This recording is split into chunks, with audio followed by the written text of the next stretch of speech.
loved him so deeply, empowered him, because his love for me drove me to be a better wife. Every day he honored me, and I prayed that I could be the wife that God needed me to be for my husband. Women, I have a challenge for you too. Be virtuous. Our strength is found in God's design for our role. We are the guardians. We are the encouragers. We are the preservers.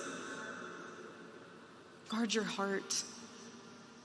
Everything you do flows from it. And if you're a mother, please recognize that is the single most important ministry you have.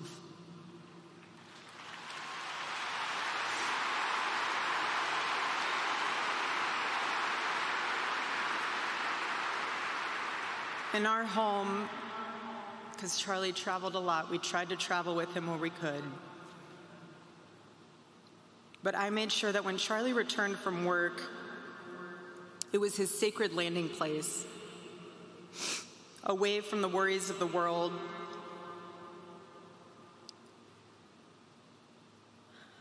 I didn't make him feel guilty for being away too long or too much,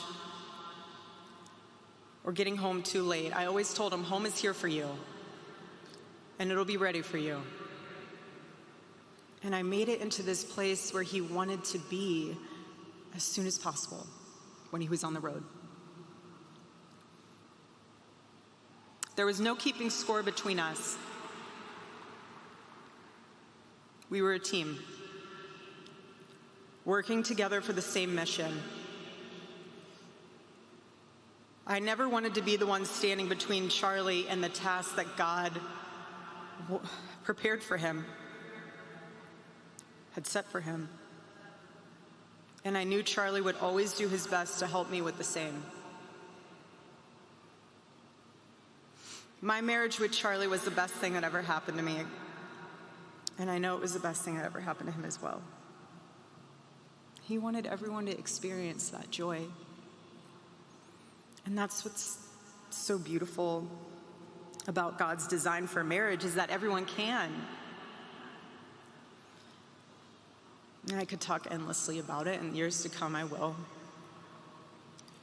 But Charlie's mission above all was aimed directly at those who aren't married.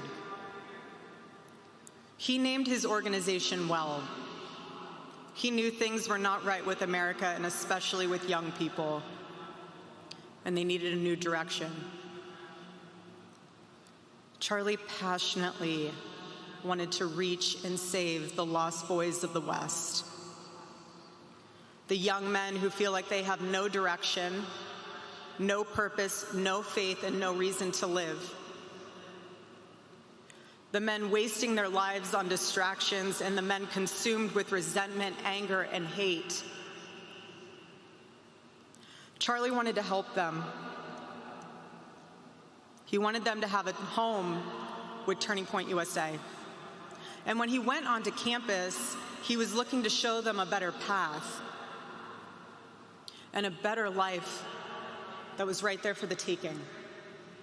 He wanted to show them that.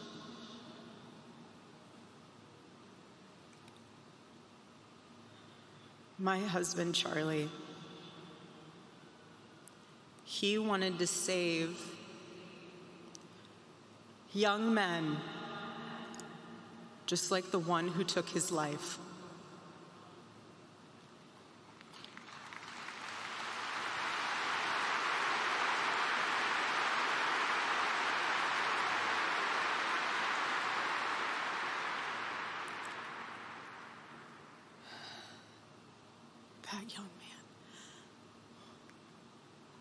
That young man, on the cross, our Savior said,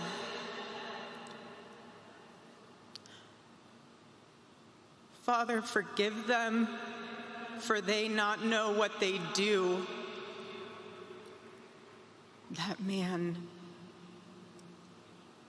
that young man, forgive him.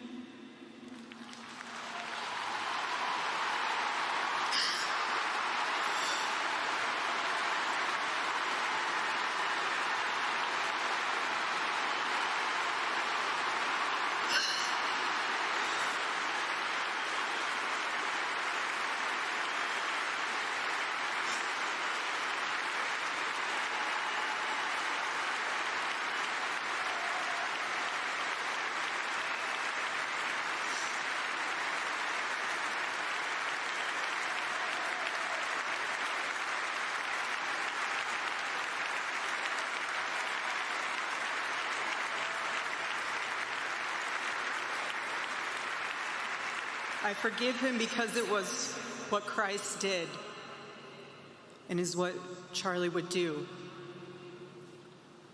The answer to hate is not hate. The answer we know from the gospel is love, and always love.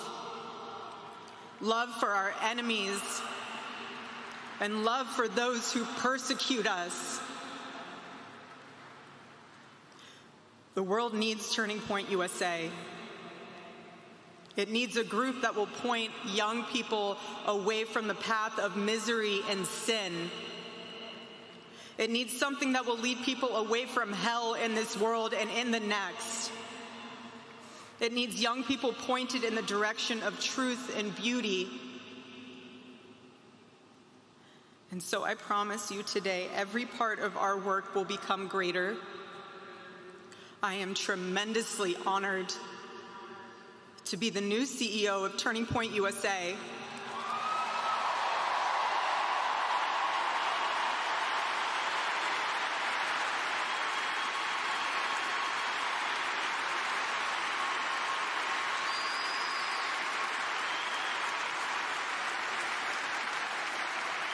I do not take that lightly. Charlie and I were united in purpose. His passion was my passion, and now his mission is my mission. Everything that Turning Point USA built through Charlie's vision and hard work, we will make 10 times greater through the power of his memory. Chapters will grow, thousands of new ones will be created. TPUSA Faith will add thousands of new pastors and congregations.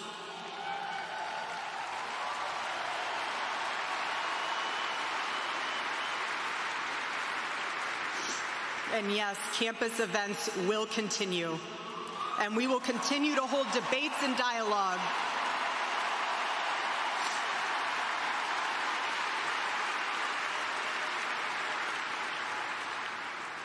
The First Amendment of our Constitution is the most human amendment. We are naturally talking beings, naturally believing beings. And the First Amendment protects our right to do both. No assassin will ever stop us from standing up to defend those rights, ever.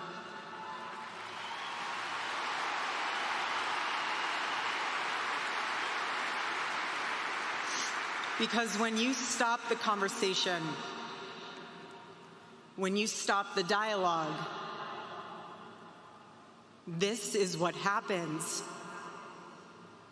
When we lose the ability and the willingness to communicate, we get violence. And as I stand here now and I look at this beautiful photo of my husband in front of me hanging in the stadium, I think of my husband 13 years ago. I hadn't met him yet. He was 18 years old,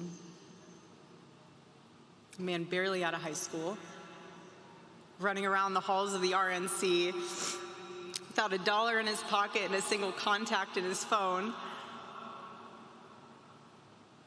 People who saw him said that he didn't know what he was doing, but he did. He did know what he was doing. He knew exactly what he was doing. He was going to change the world, and he did.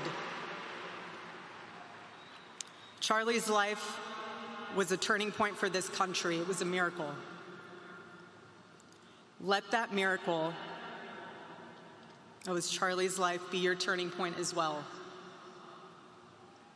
Choose prayer. Choose courage. Choose beauty. Choose adventure.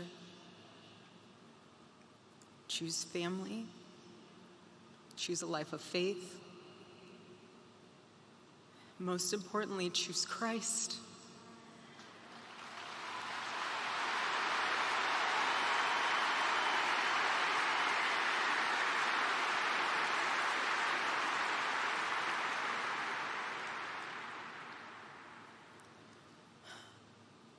I love you, Charlie, baby. And I will make you proud. God bless you all, and God bless America.